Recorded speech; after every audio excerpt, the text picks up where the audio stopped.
Assalamualaikum, semuanya, semoga kalian semua dalam keadaan sehat dan dilancarkan rezekinya. Amin ya rabbal alamin. Pada kesempatan ini akan diceritakan tentang cerita Abu Nawas debat dengan para ulama, rezeki bisa datang sendiri. Diceritakan suatu hari Baginda Raja mengundang beberapa ulama berkumpul di istananya. Tentu saja Abu Nawas juga hadir dalam pertemuan tersebut. Tujuan Baginda Raja mengundang mereka untuk membahas tentang berbagai masalah hukum agama.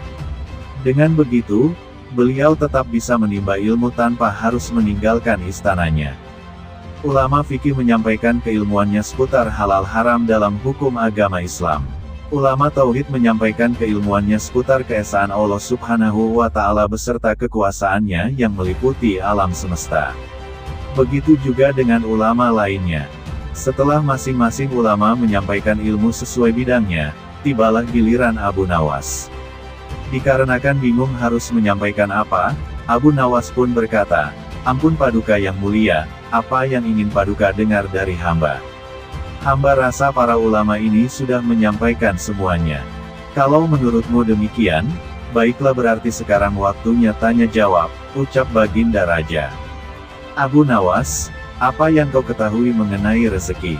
tanya Baginda Raja. "Kita semua pasti meyakini bahwa rezeki datangnya dari Allah Subhanahu wa Ta'ala, sebagaimana dalam firman-Nya, tidak ada suatu binatang melata pun di bumi melainkan Allah lah yang memberi rezekinya," jelas Abu Nawas.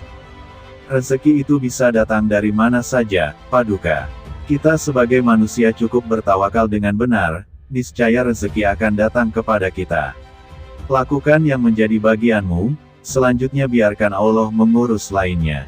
Ini berdasarkan hadits Nabi yang berbunyi, "Andai kalian bertawakal kepada Allah sebenar-benar tawakal, niscaya Allah akan berikan rezeki kepada kalian sebagaimana Dia memberikan rezeki kepada burung yang pergi dalam keadaan lapar lalu pulang dalam keadaan kenyang," papar Abu Nawas. Ternyata pandangan Abu Nawas mengenai rezeki tidak sama dengan para ulama yang hadir. "Wahai Abu Nawas, seandainya seekor burung tidak keluar dari sangkarnya bagaimana mungkin ia akan mendapatkan rezeki?" tanya salah satu ulama. "Untuk mendapatkan rezeki dibutuhkan usaha dan kerja keras, Abu Nawas. Rezeki itu tidak datang sendiri, melainkan harus dicari dan didapatkan melalui sebuah usaha," timpal ulama yang lain. Tapi Abu Nawas bersikukuh dengan pendapatnya, sehingga terjadilah sedikit perdebatan di antara mereka. Tidak ingin dapat berkepanjangan, Abu Nawas selalu berkata, "Begini saja, besok kita berkumpul lagi di sini dan buktikan pendapat kalian di hadapan Paduka Raja."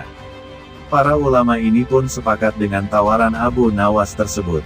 Abu Nawas dan para ulama kemudian pamit kepada Baginda Raja meninggalkan istana. Setelah berpamitan kepada Baginda Raja, Abu Nawas pun segera pulang ke rumahnya, sebab ia harus mengajar murid-muridnya. Sementara para ulama tersebut sibuk mencari cara untuk membuktikan pendapat mereka. Sampai pada akhirnya saat berjalan pulang menyusuri sebuah desa, para ulama melihat penduduk setempat sedang panen buah kurma, kemudian terbesitlah niatan untuk membantu warga. Setelah selesai dengan pekerjaannya, para ulama ini mendapat imbalan beberapa ikat buah kurma dari warga setempat. Mereka senang bukan main. Para ulama itu senang bukan karena mendapatkan kurma, tetapi memiliki alasan untuk menyampaikan kepada Abu Nawas dan Baginda Raja bahwa pendapat mereka soal rezeki adalah benar. "Kita mendapatkan buah kurma karena berusaha dan bekerja, sedangkan Abu Nawas hanya diam di rumah, mana mungkin dia mendapatkan kurma. Ini menunjukkan bahwa rezeki bisa didapat bila mencarinya dan bekerja, jadi pendapat kita sudah benar. Besok kita bawa ini sebagai buktinya kita tunjukkan kepada Abu Nawas dan Baginda Raja," kata salah satu ulama kepada kawannya. Maka pada keesokan harinya para ulama ini datang ke istana. Sesampainya di sana ternyata sudah ada Abu Nawas duduk di hadapan Baginda Raja. Melihat para ulama sudah datang, Baginda Raja segera menyambutnya. "Kemarilah, silakan duduk tuan-tuan," sambut Baginda Raja. Mereka lalu duduk bersebelahan dengan Abu Nawas. Salah satu ulama kemudian berkata, "Ampun Paduka yang mulia, sesuai dengan janji kami membawakan bukti atas pendapat kami."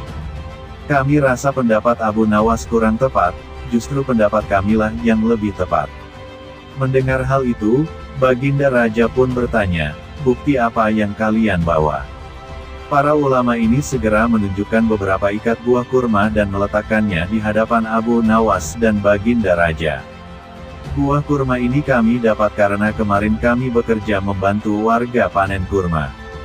Jadi mengenai pendapat Abu Nawas yang mengatakan seseorang cukup bertawakal dengan benar nanti rezeki akan datang sendiri, kami rasa pendapat tersebut kurang tepat Paduka. Pendapat kamilah yang lebih tepat, karena rezeki itu harus dicari. Seandainya kami tidak bekerja membantu warga, kurma ini tentu tidak akan sampai di tangan kami. Sedangkan Abu Nawas kemarin hanya berdiam diri di rumah. Apakah Abu Nawas mendapat kurma seperti kami? Tentu saja tidak Paduka, karena kemarin Abu Nawas tidak bekerja, kata ulama menjelaskan. Yang kalian katakan itu benar sekali, aku sependapat dengan kalian, sahut Baginda Raja. Bagaimana denganmu Abu Nawas? Apakah kamu masih membantahnya? Tanya Baginda Raja.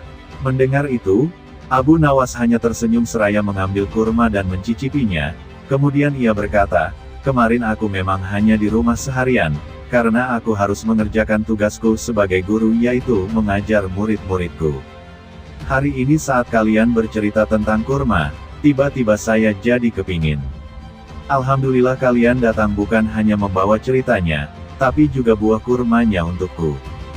Bukankah ini juga bagian dari rezeki yang datang tanpa sebab, seperti yang hamba ucapkan dulu Paduka, cukup dengan tawakal yang benar kepada Allah, niscaya Allah akan berikan rezeki.